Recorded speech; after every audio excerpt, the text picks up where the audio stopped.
好，欢迎您回到新闻大白话的节目现场，我是钱子，介绍这1个小时的来宾。首先是国际政治专家赖岳宪老师，主持人好，观众朋友大家好，以及资深媒体人谢寒冰。主持人好，大家好。另外是退役少将厉正杰将军。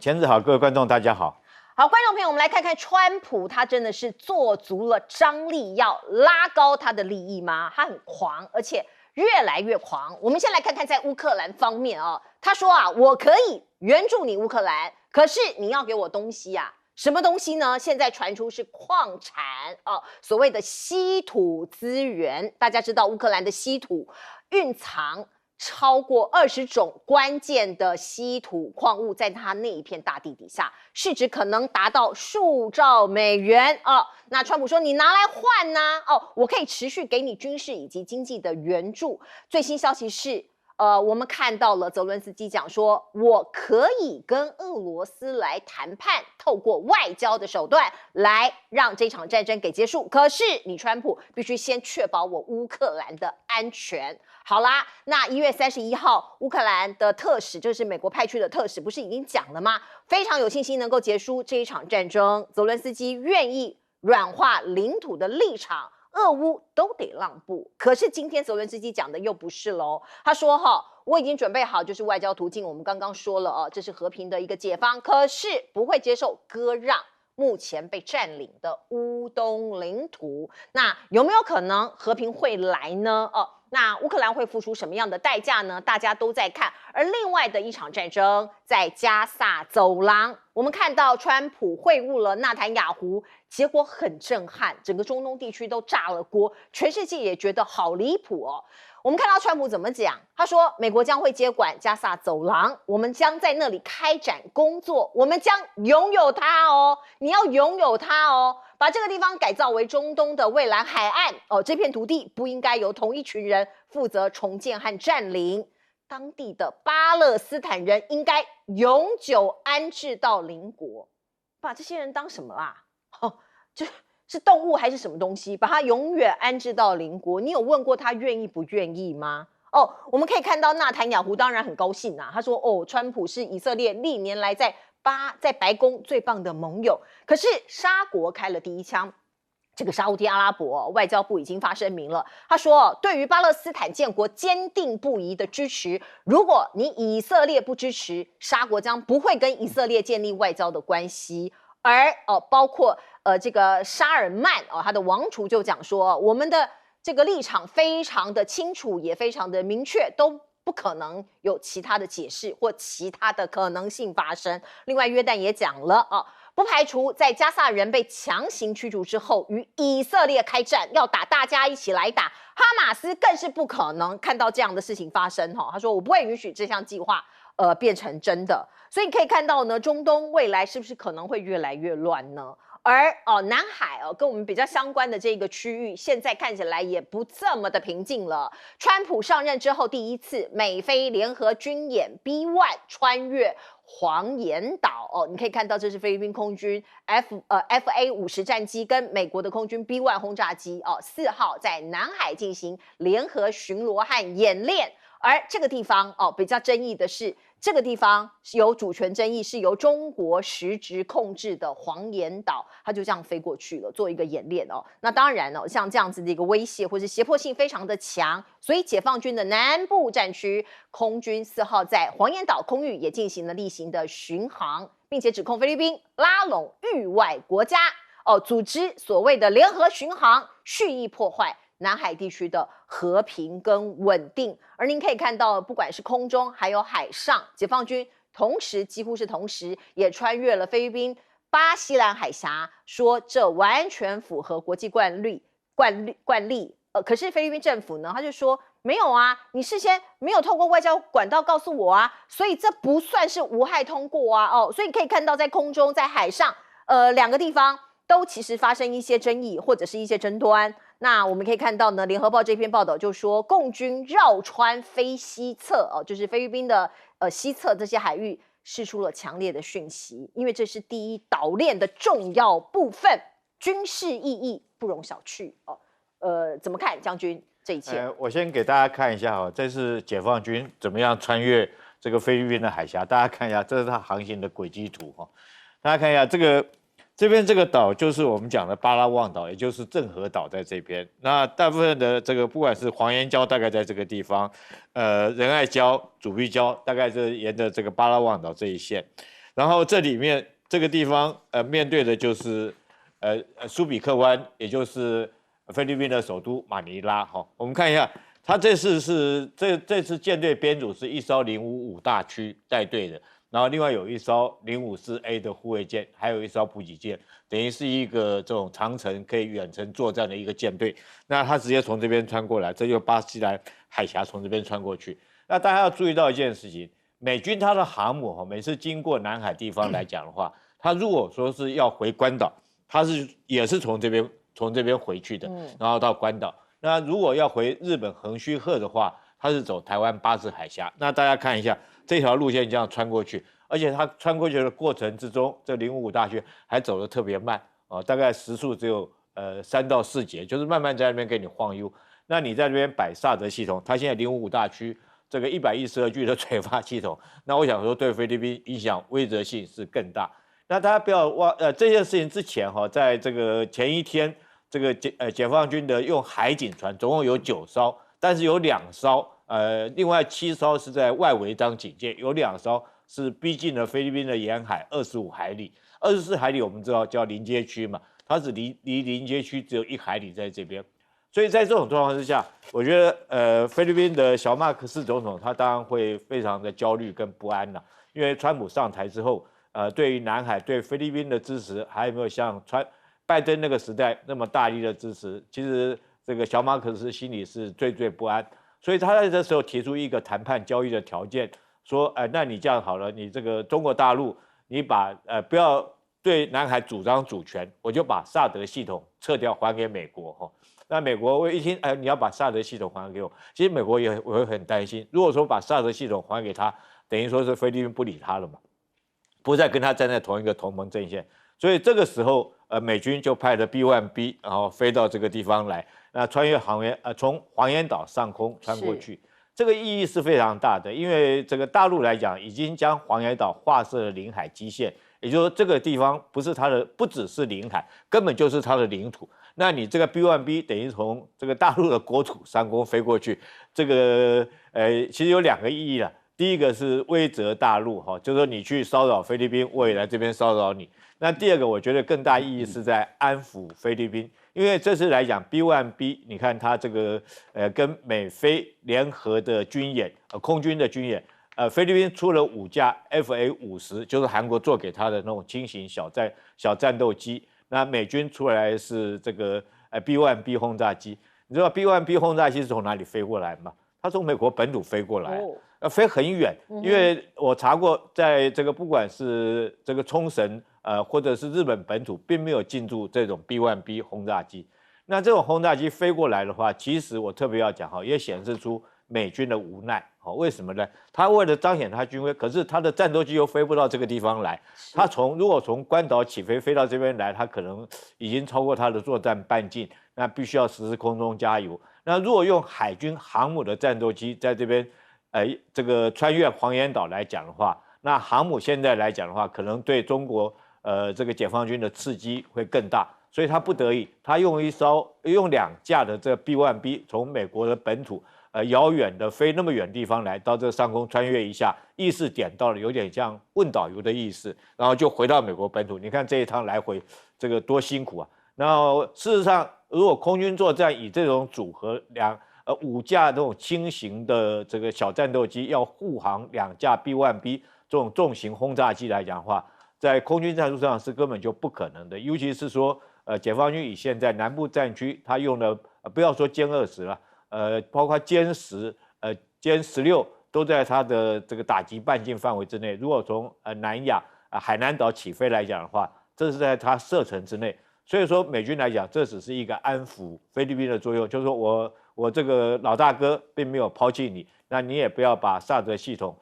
收到仓库里面。我这边特别要讲我研判菲律宾已经把萨德系统收到仓库里面去了。为什么？他原来部署在吕宋岛嘛，也因为这个原因，所以中国来讲加大对他的这个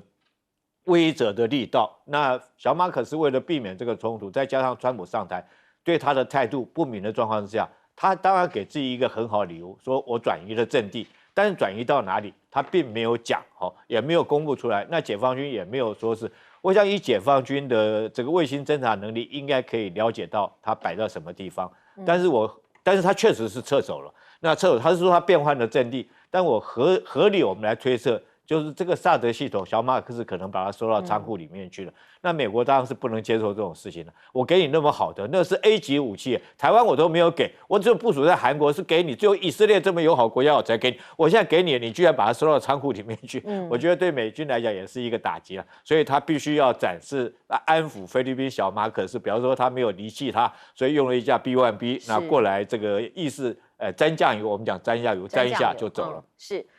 除了南海之外，我们知道在乌克兰的战场还有加萨走廊，现在可能也会有大变化。对，我还是先谈一下南海。好，因为我觉得绿营媒体这个标题跟内容是不一致的啊。是，这点可能绿营媒体要改正一下啊，因为他用的是美联社的报道，但是美联社里面没有说他有穿越这个黄岩岛。OK， 啊，美联社没有这么说。然后这个绿营媒体的内容里面也没有谈到有穿越黄岩岛，内容里面都没有。但标题却有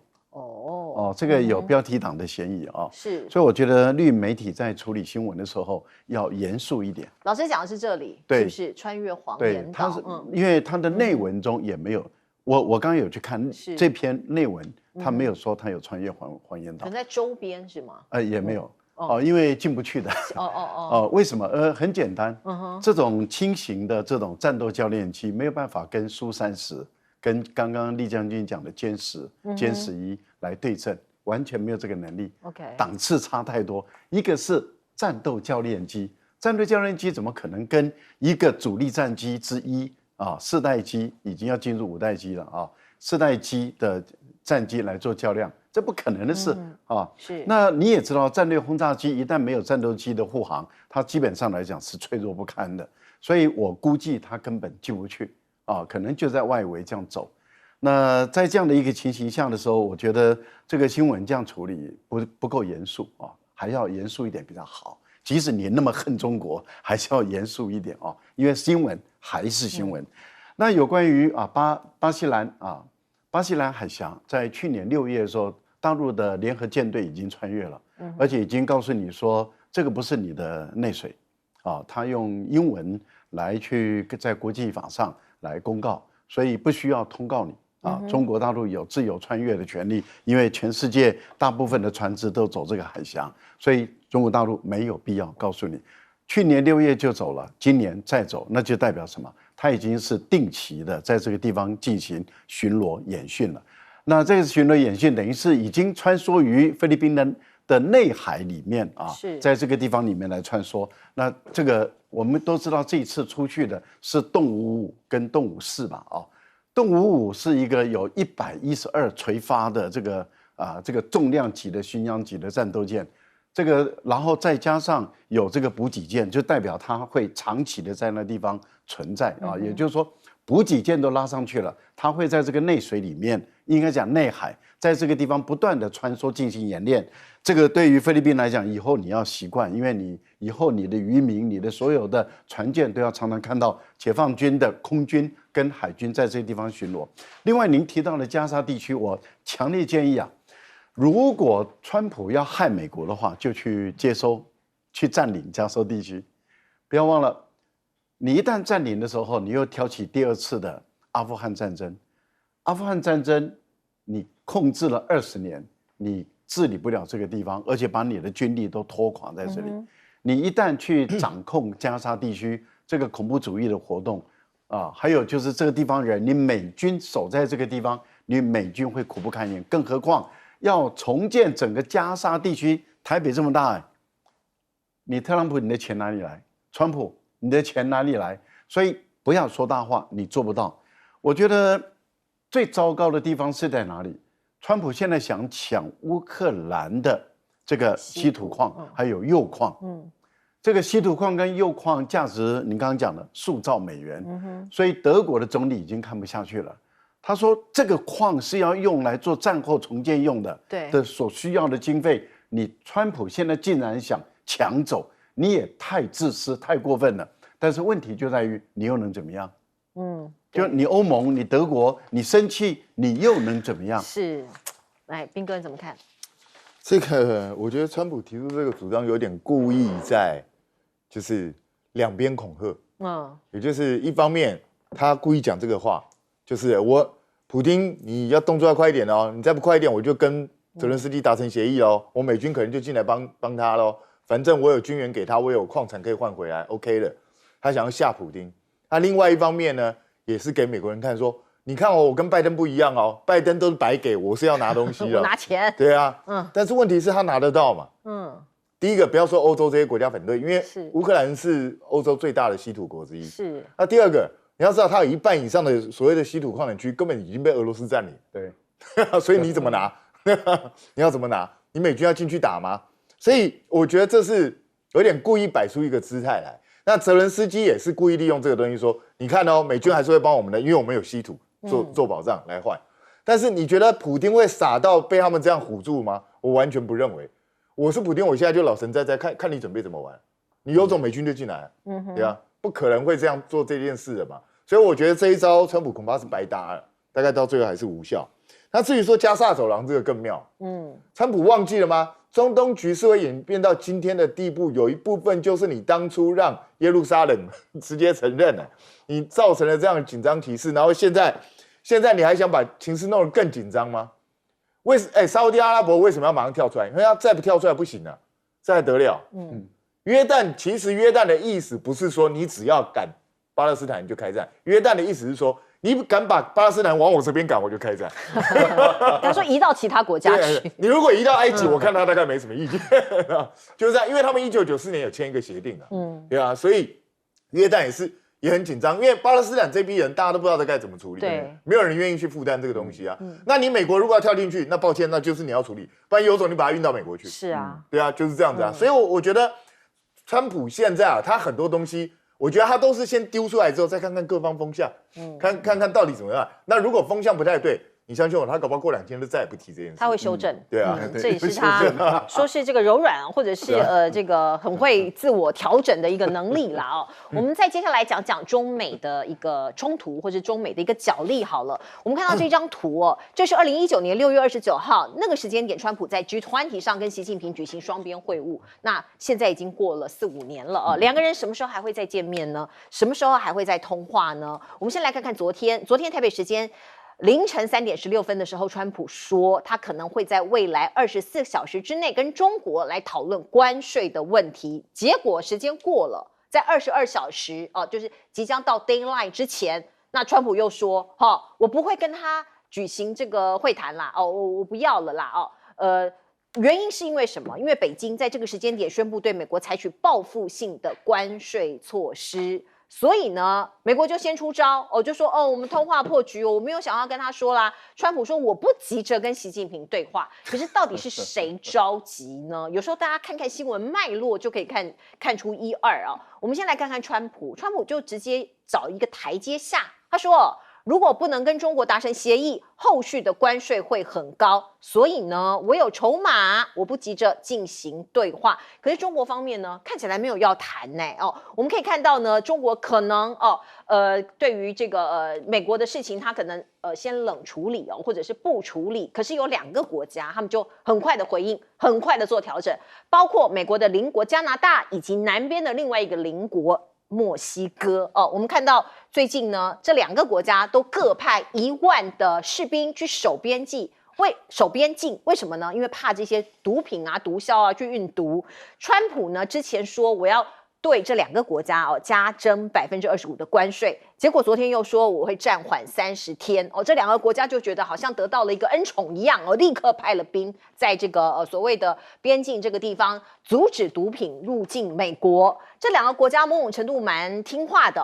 关税战开打前夕，我们看到川普跟杜鲁道即将在通话那另外在商谈之后，我们刚刚说了关税会延后30天，加征关税这件事情，加墨乖乖的听话，可是对中国来说可能没有效哦，因为中国不断的在出招反制，包括你看到中国大陆前一天宣布了5大反制的措施 ，CNN 就报道说，这恐怕是新一波的贸易战开打的开幕式。另外呢 ，Google 也被中国大陆给针对了哦。中国大陆呢会对这个 Google 做一些所谓的调查，可是就有人提出来说，哎，奇怪。中国大陆会对 Google 来做反垄断法的调查，那 Google 在中国大陆不是没有任何的生意吗？主要是因为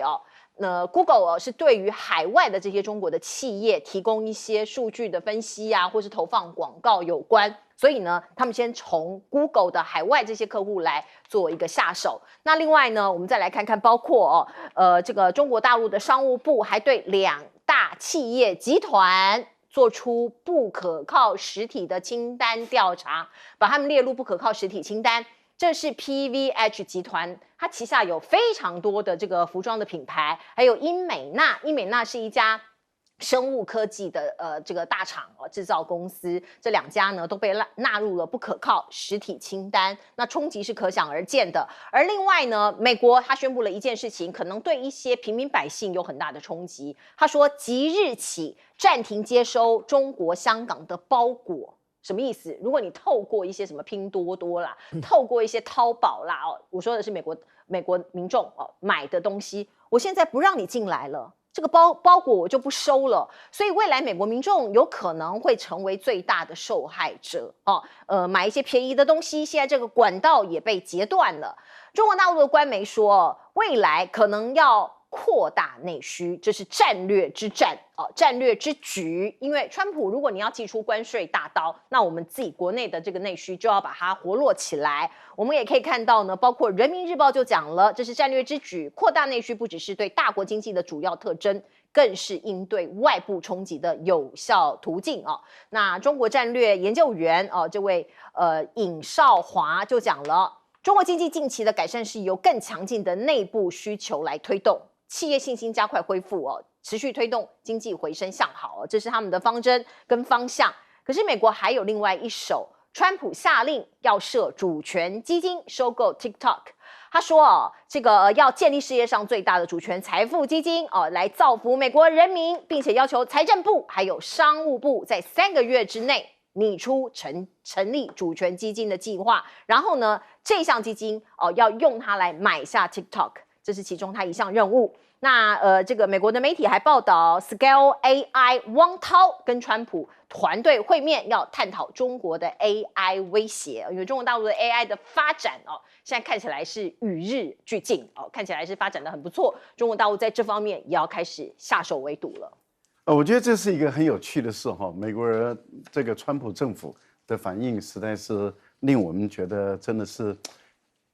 太有趣了2月1号，川普很严肃地签署了一个客关税，对加拿大、墨西哥跟中国都客关税，生效日2月4号，他很开心。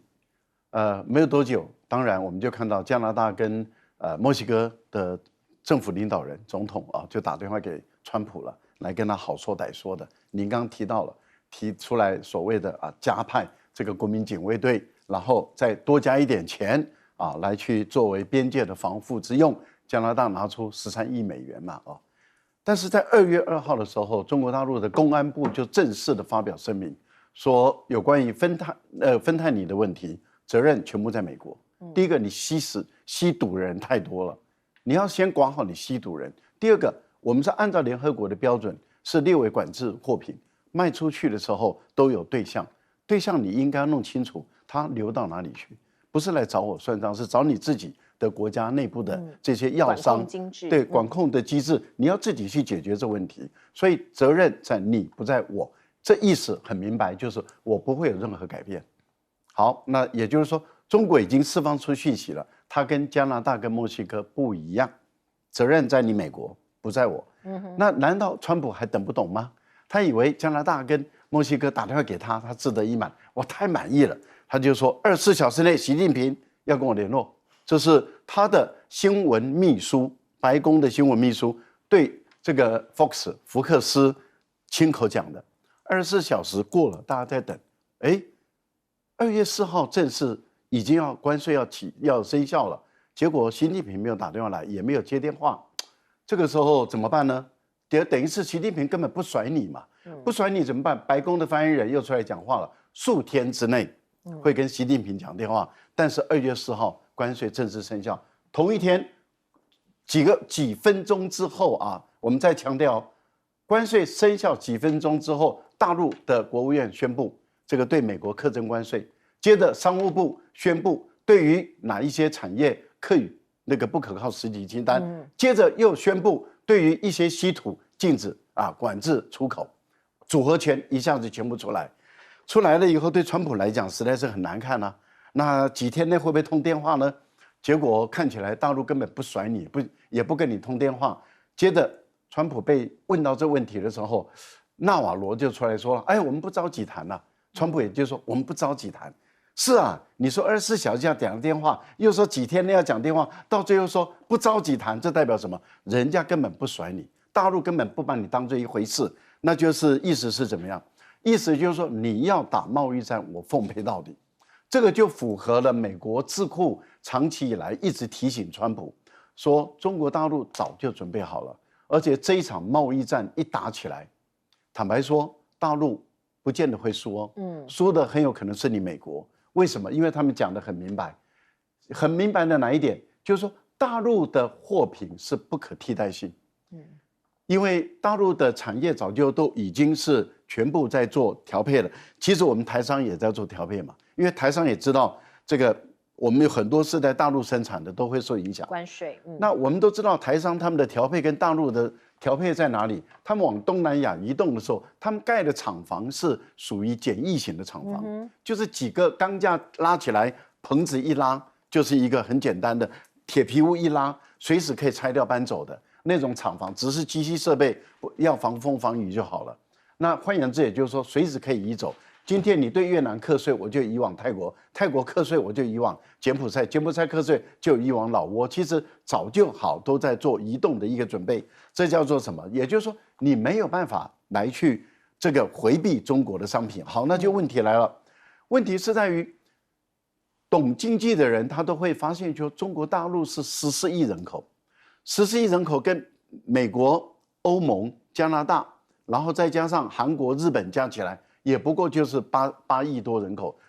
不到9亿，而一个14亿人口比8亿多人口多这么多，而且它的发展里面，事实上是沿海省是比较富裕的，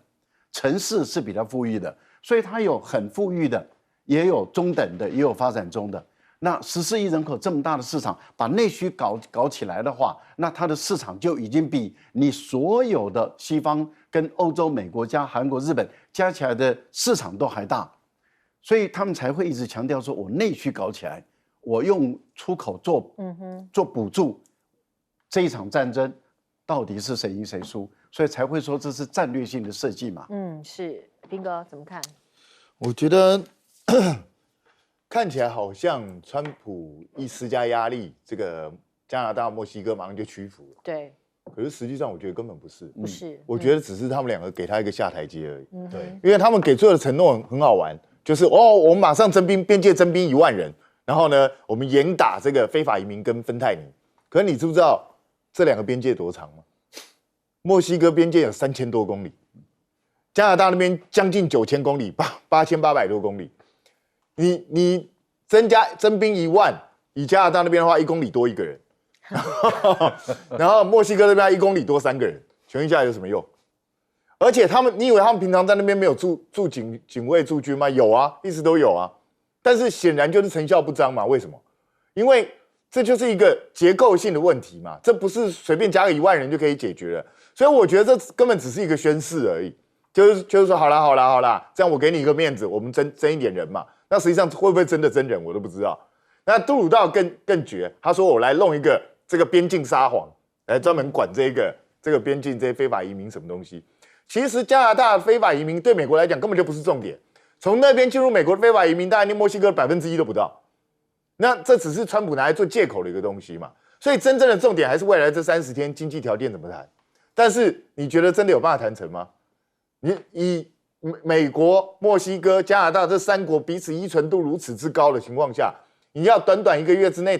谈到一个大家彼此能够满意、能够平衡的贸易条件，我认为根本不可能。所以我觉得这只是给川普一个台阶啊，你也不要再针对我们了。川普自己也很清楚，他如果真的对墨西哥跟加拿大征25%的关税，谁先倒霉？整个北美大家一起先倒霉，这个绝对不是什么好事。所以与其这样，不如我们先缓和一下，先看看中国大陆那边会有什么反应。但中国大陆这边，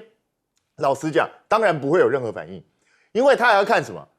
看你对欧盟要怎么处理啊。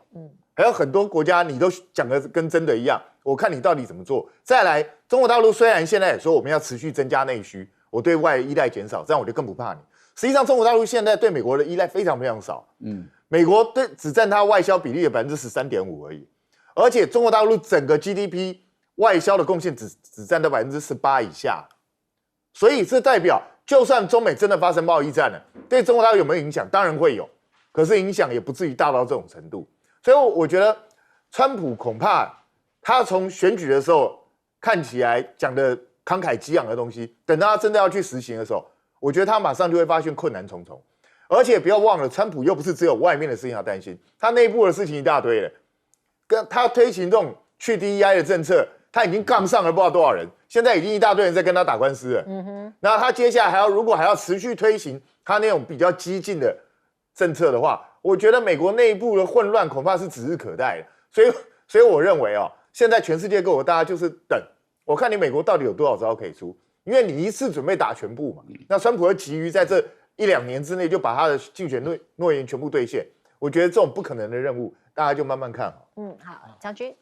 我觉得川普就是从这个关税的2月初到现在的表现，可以说是就是设立内任欺善怕恶哈。那我们先讲欺善怕恶，这个善是谁呢？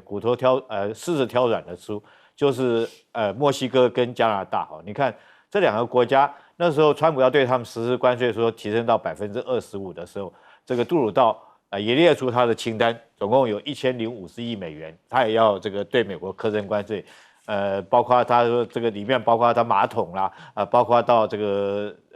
德州的这种柳橙汁啦，干什么都这些也要提升关税，但是有没有用？我们看到没有用。这个川普马上就讲说，如果说你要对我提升关税，我再加关税，就马上就这个杜鲁道跟墨西哥就服软了哈，就不管怎么样。这不管有没有效，但是最起码面子做给川普，就是说我们增派兵力，那川普并没有放过他们。现在等于是说，以死刑来讲，等于缓死了哈，可能就是延期30天，这个留校察干。但是我们讲怕恶来讲的话，他这一脚如果关税也要对中国提升10%，果然就踢到铁板上面。那中国来讲就不跟你客气了，马上来讲的话，这个连续5招这个回击。但这5招我们仔细去分析一下，5招重不重呢？痛不痛呢？我们来看一下主要就是说，中国对它也要课征关税的部分来讲的话，你看项目是煤炭、液化天然气加征15%。那我们试问一下，大陆缺不缺煤炭？它真的不缺煤炭，它自己就有煤炭。那液化天然气那更不要讲了，它现在跟俄罗斯好得很，它从俄罗斯那边不管是西伯利亚2号或干嘛，可以买到便宜的天然气。第3个，美国最希望卖给中国的是什么？是原油嘛？因为美国现在也是产油的国家，所以原油来讲，它也加征。大排气量汽车中国缺不缺？不缺，皮卡也不缺，它自己还产能过剩，还内卷，它电动车也内卷。所以说这几项来讲的话，是中国不缺的，反而中国卖给他这几项东西，他们估计大概有200亿美元哈。虽然说金额跟这个美国对中国要这个制裁的有4000多亿来讲，是有一定数额的差距。可是这几项对美国来讲的话，确实是伤到他又要害，而且对中国不会有伤害，因为这东西我就不缺。那后续来讲的话，我觉得2月10号还有6天的时间。那美国来讲，跟中国要不要坐下来谈？你要我买可以嘛？那你就把我自己要的东西，譬如说高阶晶片，你卖给我嘛。我想中国可能会提出这种要求。那川普会不会答应？我们后续可以观察一下，还有6天的时间，看看后续这2个国家怎么谈。是要观察的面向非常多。我们先来看看马斯克好了。马斯克他作为一个叫做效率部的一个部长他现在在大砍。或者是在侦查美国的这个行政部门有哪一些浪费的情形，他现在呢大刀一砍，他说我宣布要把美国的这个所谓的开发署这个署把它给关掉。这个开发署是在甘乃迪时代1961年创立的他原本是希望透过对外援助找到更有效的方式来对抗苏联在海外的影响力。可是后来呢，他慢慢有点变调了。据说啊，他遭到 CIA， 也就是美国的中央情报局全面渗透，有90%的资金流向不明，所以马斯克就说：“我把你给关了，因为你做了一些肮脏的事情。”包括马斯克说：“你这个开发总署参与了一些工作，简直就是犯罪组织哦。包括你说呢？他说呢，他用了纳税人的钱资助了生物武器的研究，其中还包括导致数百万人死亡的新冠病毒，还包括呢，他说呢，这个所谓白宫过去曾经讲过 ，COVID-19 是源自中国的实验室，是可证实的事情。这件事情哦，我们来放在一起对照来。这个看一看，你就知道是不是中间有阴谋论哦。过去一段时间，其实坊间有很多类似的传言。那现在川普也要求解密一件事情，就是谁杀了甘乃迪哦。那过去也有很多的电影啊，或是影集有在报道，包括《每日邮报》今天最新的报道说，这个代号称为“北木行动”的秘密阴谋行动哦，倡议在美国城市实施恐怖主义哦，就是所谓的假旗行动。然后把责任归咎于古巴都是古巴人干的，所以呢美国人就被骗了，然后就会支持美国对古巴开战当初这个假旗行动的这个阴谋跟剧本是这样写的，可是后来呢因为失败了，那甘乃迪不愿意这样做，部分人士认为或许是因为甘乃迪反对所以他被暗杀，那暗杀他的人就是深层政府这个是一个中间的一个计划那另外，我们再来看看包括移民的政策。刚刚讲到墨西哥的移民，那现在呢，美军已经开始在做把一些非法移民给遣返那美军在礼拜2的时候，首度以军机运载遭到拘留的移民到古巴的关达纳摩湾海军基地那川普计划在那个地方设施一些移民拘留所，那来容纳超过3万名的这些非法的移民。我们可以看到呢，包括这个他驱逐了30万的委内瑞拉的移民，还首次运用军机运这些印度的偷渡客回去。那他的这些行动是风风火火的那好像是玩真的。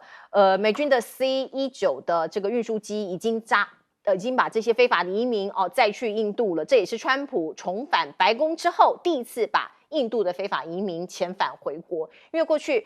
印度比较远嘛，比较难把它遣返，可是他现在不惜成本就是动用了美军的这个军机把它给运回去。萨尔瓦多不仅将接收美国这个遣返的本国公民，而且还愿意加码收留被美国驱逐的其他国籍的非法移民和美国囚犯。那中间是不是有一些利益的交换呢？川普就说应该把重罪犯流放到国外监狱，因为我们自己国家的这些犯罪的人占据了我们的监狱，我们还花钱，那你干脆把他流放啊，这样子又可以阻吓犯罪率。所以川普有很多想法，新的 idea 现在都出来了。可是像是他强力的遣返非法移民这件事情呢，在国内就遭到了一些阻力。你看到街上有非常多人上街那包括这叫做无移民日的一个示威潮。那这些是美国的一些移民他们就想要说我们的移民对美国的贡献很大，你现在要把我遣返回去啊，所以呢我就呼吁所有的移民今天都不要工作，你不要工作，美国就陷入瘫痪。所以这是美国现在就是川普总统他所要面临国内的问题之一而已。而马斯克我们刚刚讲到呢，他做了很多的事情，在欧洲可能有人也不爽他所以你看到他的特斯拉据说持续下滑，不仅在加州它的销售下滑，在法国也一样据说挂牌量已经锐减了63%，超过一半因为我们来比较一下，1月份在法国的挂牌量已经降到至少少了63%，已经写下了近2年的最难看的记录就很多人不买拒买，一般认为可能是这些人对于马斯克的做法可能不是很开心。那另外呢，这个马斯克近期也公开支持德国极右翼政党，而且多次抨击英国首相和工党政府。所以我们看到《华尔街日报》就说，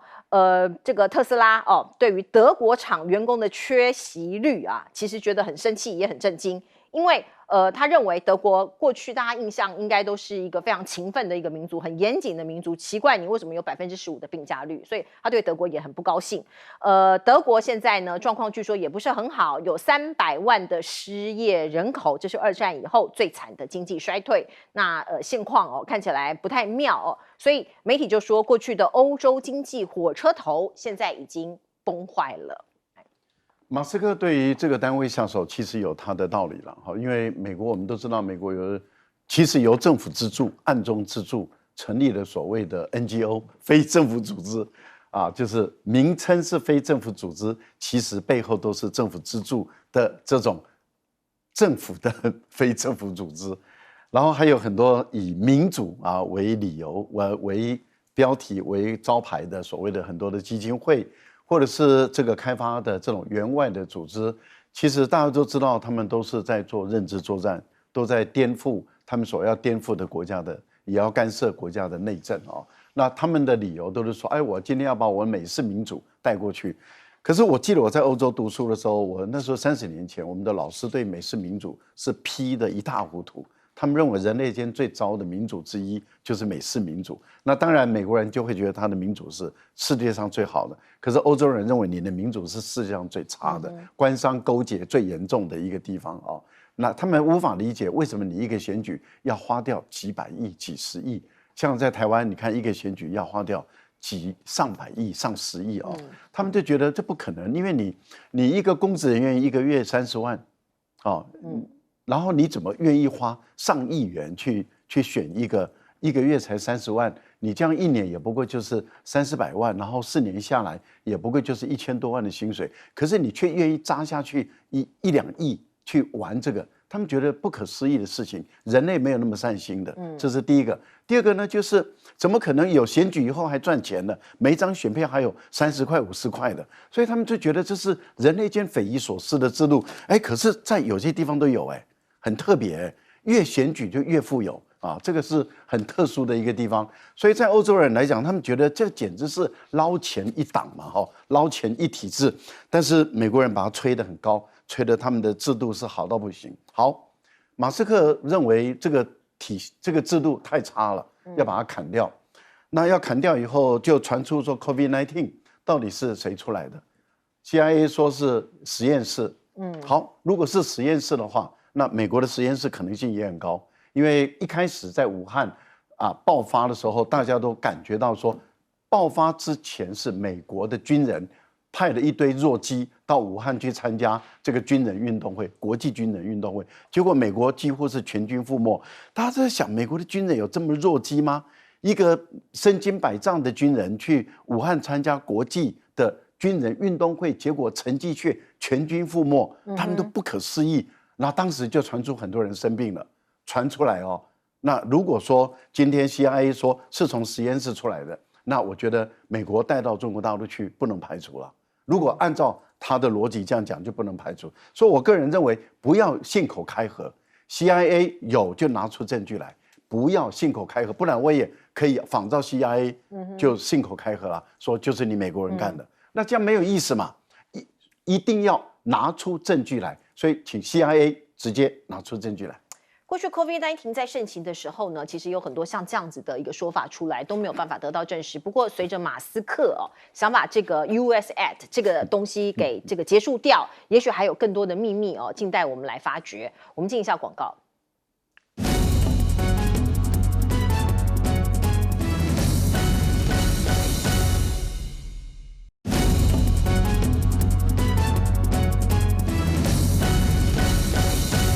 好，来请教彬哥，马斯克的角色。马斯克其实现在看起来是在大展拳脚，那他就也蛮肆无忌惮的，一下子说要把这个国际开发总署直接把它废掉，那另外一方面又自己指控自己在国际上去做这种生物实验，这个其实是很危险的一种指控。但是我觉得很合理，为什么？大家记不记得乌俄战争开打没多久的时候，我们赫然发现美国居然在乌克兰有好几个生物实验室。对，他为什么要在那么遥远的地方？那医学科技也相对并不是特别先进的地方，你设这么多生物实验室，到底要干什么？所以，美国透过这个国际开发总署，已经做了一大堆见不得人的事情。其实包括这个国际开发总署里头还有给台湾的资金呢。对，你想想看他为什么要给台湾资金？他又不是直接给我们的政府，那他给谁？对不对？所以这中间有很多问题的啦。所以我认为他砍掉它，在我看来是很好的，可以减低美国政府在全世界各地兴风作浪的这样的一个动作。但是问题是，第一个，川普会愿意这样吗？所以川普最近有记者就问他说，马斯克是可以他干嘛就干嘛吗？川普已经讲了，他要听我的，还是由我做最后的决定啊。所以我觉得很多东西到最后，川普搞不好会翻掉，也不见得完全会照马斯克走。那至于说川普承诺要揭开这个甘乃迪事件的背后，那甘乃迪事件，因为他上一任的时候就已经讲了，但是上次只公布了几个部分，那这次会不会全部公布，我不知道。那目前《每日邮报》公布这个北牧行动，我个人觉得听起来是蛮合理的，因为美国经常干这种事。因为美国你要知道，他之前有设计猪肉湾事件嘛，其实也是类似的东西，他就是想要把古巴吃掉，是一直想要找一个借口。那问题是，如果你用一般的这种方式，一般的特务的方式，他对古巴不好下手，所以最好的就是能够找个名目，直接把美军派过去，那是最快。因为古巴说真的，军力上抵不过，所以我个人认为这当然有它的可能性，但最好是川普自己赶快把它公布出来。但我必须说，马斯克恐怕在他们政府里的角色会越来越危险，因为他最近才自豪的讲什么？他说我们效率不比美国任何一个单位都好，因为呢，我们一周工作120小时。吓死人呢！你就算他一周7天啊，他每天要工作17个小时以上，这你确定那个是人待的地方吗？这个已经严重违反美国的基本法律了吧？所以我觉得马斯克如果持续秉持他这种性格，恐怕他在政府内部的矛盾会先一步浮现出来。真的。来，我们进一下广告。